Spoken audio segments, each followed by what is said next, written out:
ಪ್ರಾಥಮಿಕ ಶಾಲಾ ಶಿಕ್ಷಕರ ಸಂಘದ ಪ್ರಧಾನ ಕಾರ್ಯದರ್ಶಿಯ ಕಾರ್ಯನಿರ್ವಹಿಸ್ತಾ ಇದ್ದೀನಿ.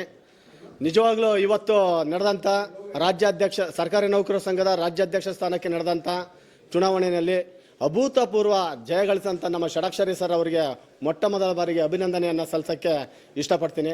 ಇವತ್ತೇನಾರು ಅವ್ರು ಗೆದ್ದಿದ್ದಾರೆ ಅಂದರೆ ಸುಮಾರು 29 ಆರ್ಡರ್ಗಳನ್ನ ಅವರು ಜಾರಿಗೆ ತರಿಸಿ ಸರ್ಕಾರದ ಮೇಲೆ ಒತ್ತಡವನ್ನು ತಂದು ಆ 29 ಆರ್ಡರ್ಗಳನ್ನ ಮಾಡಿಸೋದ್ರ ಮೂಲಕ ಸರ್ಕಾರಿ ನೌಕರರಿಗೆ ನ್ಯಾಯವನ್ನು ಒದಗಿಸ್ಕೊಟ್ಟಿದ್ದಾರೆ.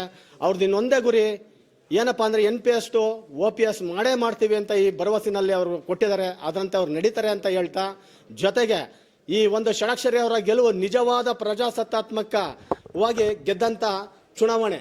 ಯಾಕೆಂದರೆ ಅವರಿಗೆ ಏನೆಲ್ಲ ಅಡೆತಡೆಗಳಿದ್ರೂ ಕೂಡ, ಏನೆಲ್ಲ ಒತ್ತಡಗಳಿದ್ರೂ ಕೂಡ ನಮ್ಮ ನೌಕರ ಬಾಂಧವರು ಇಡೀ ರಾಜ್ಯಾದ್ಯಂತ ಇರುವಂತಹ ನಮ್ಮ ಪದಾಧಿಕಾರಿಗಳು ಏನಿದ್ರು ಅವರು ನಿಜವಾಗ್ಲೂ ಯಾವುದೇ ಒತ್ತಡಕ್ಕೆ ಒಳಗಾಗದೆ ಷಡಕ್ಷರಿ ಅವ್ರನ್ನ ಬಿಗಿದಪ್ಪಿ ಹಿಡ್ಕೊಂಡು ಇಂದು ಅಭೂತಪೂರ್ವ ಜಯಗಳಿಸೋದಕ್ಕೆ ನಮ್ಮ ರಾಜ್ಯದ ಎಲ್ಲ ತಾಲೂಕು ಜಿಲ್ಲಾ ಸರ್ಕಾರಿ ನೌಕರರ ಸಂಘದ ಅಧ್ಯಕ್ಷರು, ಪ್ರಧಾನ ಕಾರ್ಯದರ್ಶಿಗಳು, ಖಜಾಂಚಿಗಳು ಮತ್ತು ರಾಜ್ಯ ಪರಿಷತ್ ಸದಸ್ಯರಿಗೆ ಮತ್ತೊಮ್ಮೆ ಧನ್ಯವಾದವನ್ನು ತಿಳಿಸ್ತೀನಿ. ನಿಜವಾಗ್ಲೂ ಇದು ನಿಜವಾದ ಗೆಲುವು ಷಡಕ್ಷರಿ ಅವ್ರದ್ದು.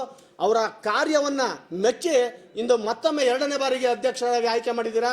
ನಿಜವಾಗ್ಲೂ ತುಂಬ ಹೃದಯದ ಧನ್ಯವಾದಗಳು ಅಂತ ಹೇಳ್ತಾ ನನ್ನ ಮಾತನ್ನು ಮುಗಿಸ್ತಾ ಇದ್ದೀನಿ. Thank you.